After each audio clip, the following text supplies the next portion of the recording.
Good afternoon. As you can see, I'm dressed for coaching and not fishing, but I got the drift boat prepped for my buddy.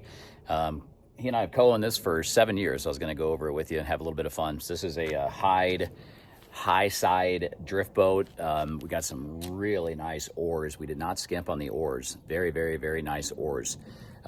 This boat is set up with an anchor right here in the back.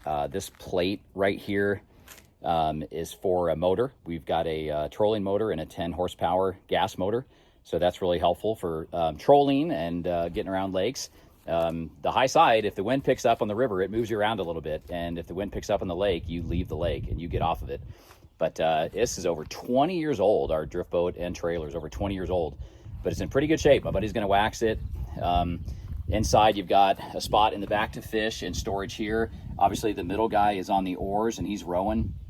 You've got the anchor rope right there, and you've got a spot and a hip brace up front to fish too. You can also attach a hip brace right here.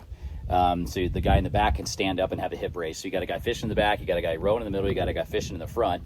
And my buddy's going to put on the 2025 stickers for it because we haven't taken it out this year. Hooked up to the truck, and I'm going to give it to him. He's going to hit the Laramie Plains Lakes. If we don't do that, we hit Miracle Mile or Gray Reef, because the North Platte River in Wyoming is about all we got. I mean, it's about all we got for this area.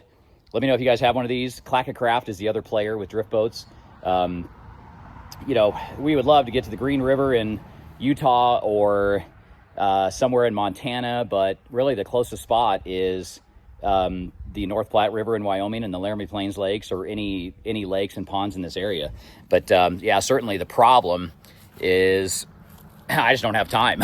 So if like today when I'm coaching later, I just do these half-day trips where I'm, you know, in waders and walking around. So yeah, I just rarely have time to use it. We've had it for 7 years, but it's a heck of a boat. Let me know if you guys have one of these and where you go in Colorado. There's very, very, very few spots in Colorado to use a drift boat, unless you're on flat water. And that's what's kind of fun for me, is getting out to like a Lake Estes or a Dowdy or a Carter or a Horsetooth.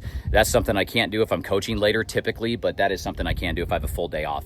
So it's fantastic for flat water, good way to get around flat water, unbelievable on rivers, but Colorado rivers are just too narrow, steep, and rocky for drift boats. There's just not that many places you can use them.